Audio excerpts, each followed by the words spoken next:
Welcome to the Motherhood Alliance podcast, the podcast dedicated to empowering moms and families on their health and wellness journey. I'm Brittany Suttner. And I'm Andrea Rinkus. Together, we're here to explore holistic approaches that go beyond conventional medicine. Each week, we dive into topics that matter most to you.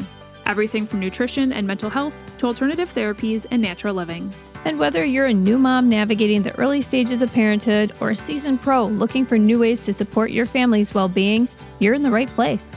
Even better, all of our guests are local small business owners who you can actually talk to and work with. You can learn more about today's guest and connect with hundreds of other health and wellness professionals through our informative and easy-to-use directory at motherhoodalliance.com. Before we get started, keep in mind that this podcast is for informational and educational purposes only and is not a substitute for personal healthcare advice. Please consult your healthcare provider before making any changes based on the podcast content. Thank you for joining us on this journey. Are you ready to help your family thrive?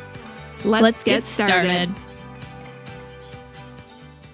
Hi, we are Britt and Drea from motherhoodalliance.com, and we are excited to welcome you to a 4-episode series with Dr. Felicia Houk, the owner of Shifting Tides Chiropractic in Menasha, Wisconsin. Dr. Felicia is a neurologically based chiropractor who specializes in pregnancy, infant and pediatric care, and educating her patients about how stress impacts the way our brains process and function. Her clinic is also a certified Perfect Storm pediatric office that helps children calm their brains and better process the world around them. When she's not serving patients in the office or hosting a local lunch and learn, you can find her traveling, enjoying the outdoors, staying active, and building a life rooted in self-sustainability. Help us welcome her to the podcast. Hey, everybody. Welcome back to the Motherhood Alliance podcast. We are back here with Dr. Felicia. We've had such great conversations in the past couple episodes here talking about immune health and what makes us sick. I don't know. And we were just talking about this a little bit off the mic too. I've just had a lot of thoughts and stuff, and I'm really looking forward to re-listening to these episodes too. And just talking a lot about how the nervous system works too in the first episode. So if you guys haven't listened to those, I think that you'll not only agree with a lot of the things, but it'll just kind of give you a fresh perspective and just kind of a different way of thinking about things. So I highly recommend taking a listen to those. In this episode, we are going to be talking about specifically pregnancy and kind of the different aspects of how women tend to think and put pressure on themselves during pregnancy, how stress can affect the baby. And Dr. Felicia is very passionate about this topic. So I think that what I want to open up with is when we think about the expectation of women today, the pressure that we feel from society, can we just kind of talk about that and where the stress is coming from? Yeah, I mean, it's exactly that. It's what society has told us we have to do. Even when you think about the first moments when you find out you're pregnant, yes, there's excitement, but usually there's at least a little inkling of fear and this worry or unknown. And I do believe that that's designed. Yes, there's unknown, but I think it's been designed through society to say that there's supposed to be fear there. And it really isn't. It's not supposed to be. We're designed to create life, yes. Grow babies and create life. We're designed for that. But society has kind of built in this fear, these fear-based, ideas and even questions, right? So what are the purposes of our checkups with the doctor? To make sure the baby's okay. Well, then we're assuming that the baby's not okay, right? So we're making these continuous assumptions. I mean, every visit, it's true. We got to do the anatomy check to make sure baby's okay.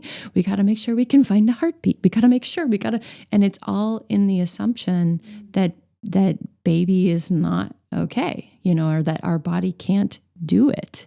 And then there's, again, the societal expectations, the things that we say to each other are important. So wow, mom, you're doing this and you're 38 weeks, 40 weeks, you're super mom. Yeah. What gives us the, what if someone, stopped working and gave themselves the rest and the love and the care that they needed they're also a super mom or a super woman, and saying no is good. It's important. Societal expectation basically just tells us that we've got to be frizzle-frazzled, even in one of the most important, activities and parts of our lives. Yeah, and I like how you're kind of taking it high level. Like there's the overarching feelings that we get from society and probably some from the medical system and things like that. But then there oftentimes are the inadvertent little things that our friends and family are saying. I think something I struggle with here is that when negative things do happen, people oftentimes want to spread the news for awareness. But then that also instills fear. So how do you balance that? Yeah, that's a good question. I think that in all things,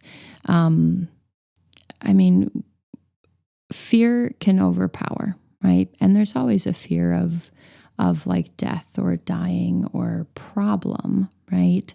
But the more that we think about that and think on the negative, the more that we actually create it and manifest it. And that's part of that stress, right? So like our brain hears what we say.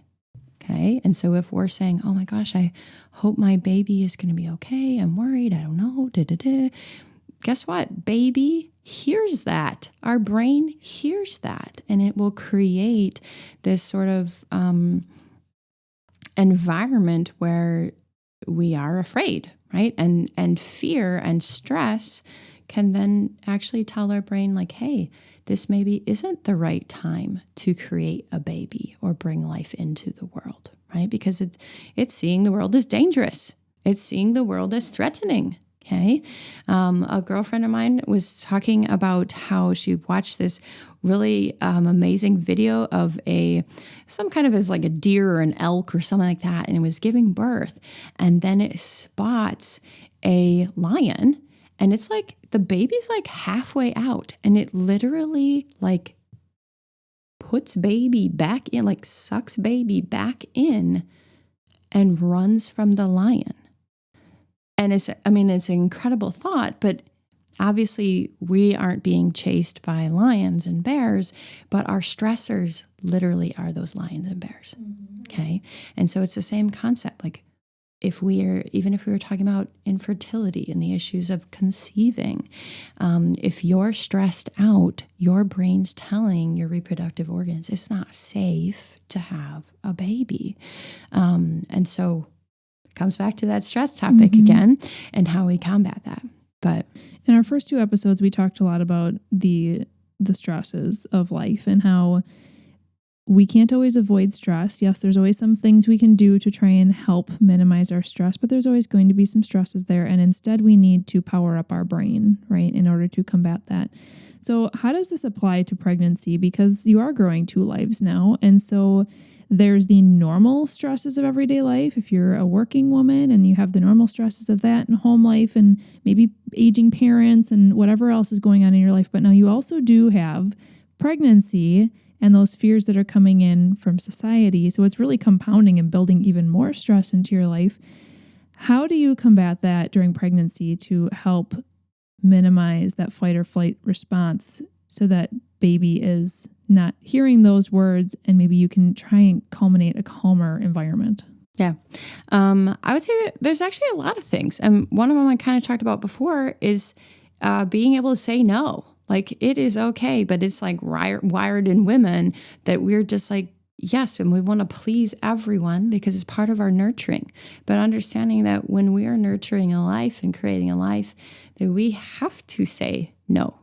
And we should be saying no a lot more. And it is okay to say no. And the only person that feels bad about saying no is us. And that's it. It's true. And that, again, I think we'll go back to like what we tell ourselves is true. So making sure that you have a firm vision and idea of, your pregnancy and that it is a blessing. It's a beautiful thing. It's incredible.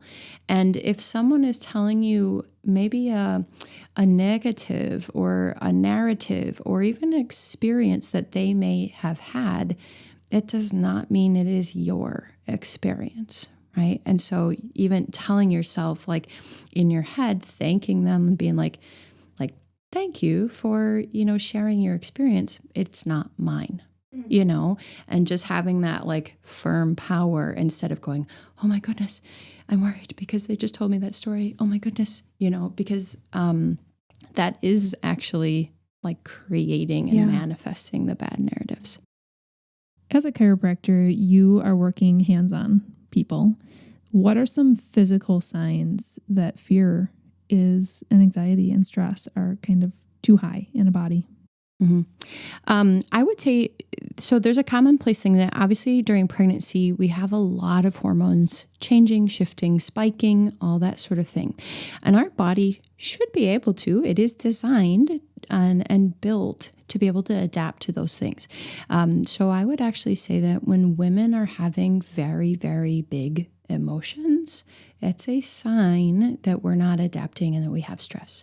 So if during your pregnancy you are crying a lot, if during your pregnancy you're feeling stressed, overwhelmed, fearful, those are signs. And I know those are a little bit more of the mental sides, but really all signs or problems that could go wrong in pregnancy, they're things that are common, but they're not normal. And that could be like the carpal tunnel. That could be literal, like the nausea or morning sickness, right? So like that in and of itself isn't normal. It's common, but it's a sign your body isn't adapting to the changes that it should be making and it's designed to make.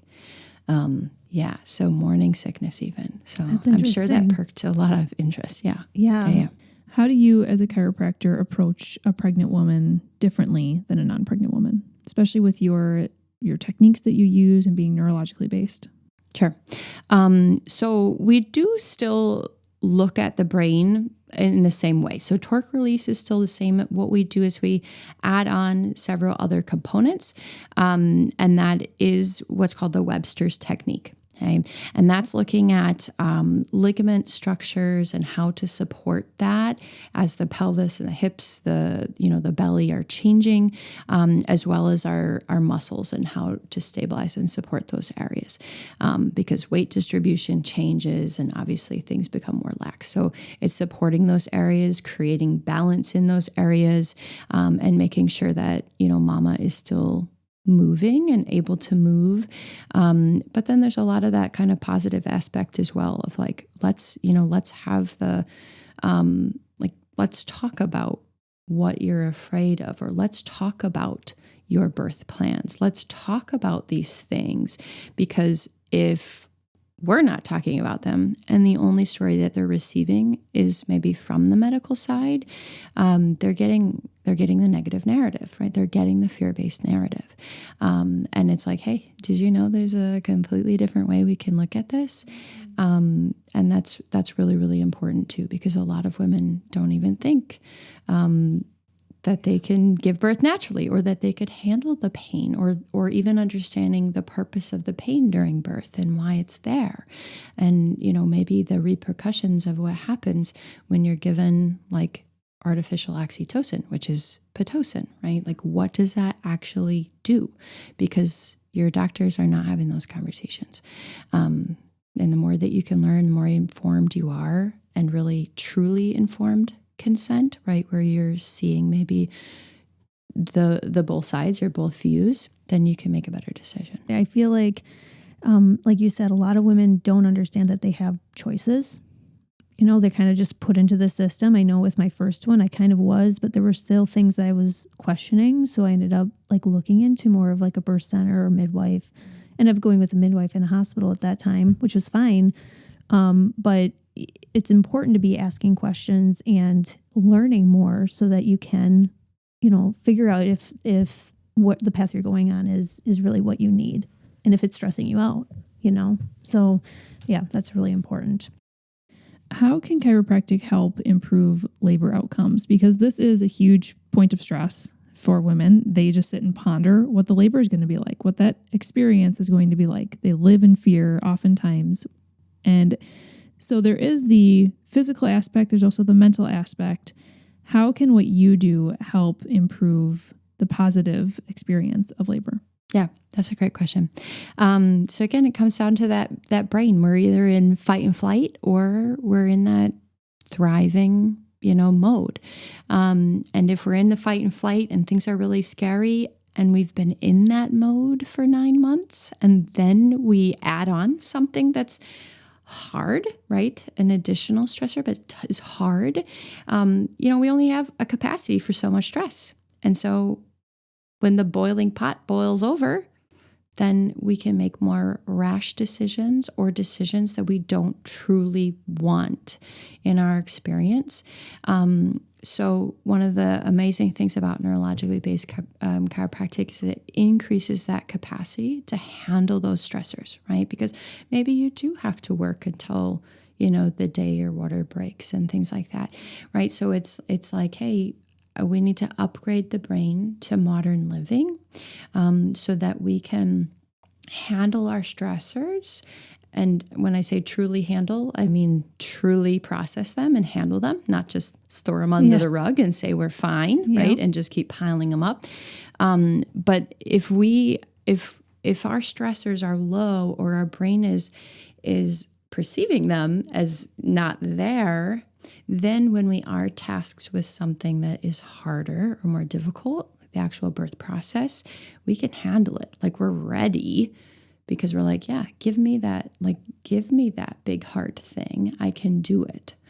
Whereas if we're already stomped down and you're putting another brick on top of me, You can't handle it. You can't handle it. And that's when you have physical issues or, locking up kind of thing. Yeah, physical, emotional, the like, I can't do it. Just give me the epidural. I can't do it, and it's like, no, we can, and we're designed for this, but it's understanding that entire process is super important. Not just like waiting till the end and going, oh my, now what? Yeah. I remember when I feel like most women are going to be like, I can't do it. It's really hard. And you want to get out of it because you are kind of in that fight or flight during labor a little bit. But I think surrounding yourself with that birth team and making sure that things are going kind of the way that you had planned as best as you can is really important too. So thinking ahead and making sure that you're fully supported is important. Yes. Yeah. And I would say that, that also comes down to making sure that your husband and yourself are on the same pages. And I would also say that while there is a need to respect your husband and their wishes, it is your body and what you want. You really need to bring them up to that. Because a lot of men, they don't want to see their wives in pain. No, they want to fix the problem. And they're right. They're the fixers. They're the saviors. And understanding that like, hey, this is going to be hard, but I need you to have, this role, right? Because a lot of women will succumb to their husband's fears and then they won't have the birth that they desire. And I know that you have some unique ways to help people in the postpartum timeframe in your office. Can you share about that? Yeah. So we have a red light therapy option, or a red light instrument, if you will. And what that does is it allows women to really, I think, be able to get their energy back and their confidence back. So we talked about light therapy before. This is a similar, it's light therapy. It's just specifically the red wavelengths of light. Light in general helps give energy to your cells. So it's really, really helpful, especially in those moments of maybe sleepless nights, to be able to have the energy to heal because your body is healing, but also have the energy to nurture and caregive.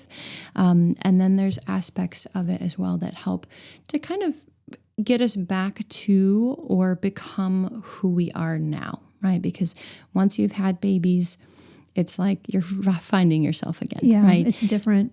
Yes, and finding the confidence and strength in your body, things like that. So we have red light that can specifically target skin. A lot of women can be very self-conscious about their bellies, stretch marks, if they did have any sort of scarring and things like that, or surgical stuff with scarring. So our red light helps keep your skin healthy. It can reduce and completely eliminate stretch marks, and it can help that healing process with the scars as well. So it's amazing. Yeah, we love it. You're obviously an expert in this neurologically based approach and just understanding stress, and you educate people all over Northeast Wisconsin about stress and the effects it can have on their bodies.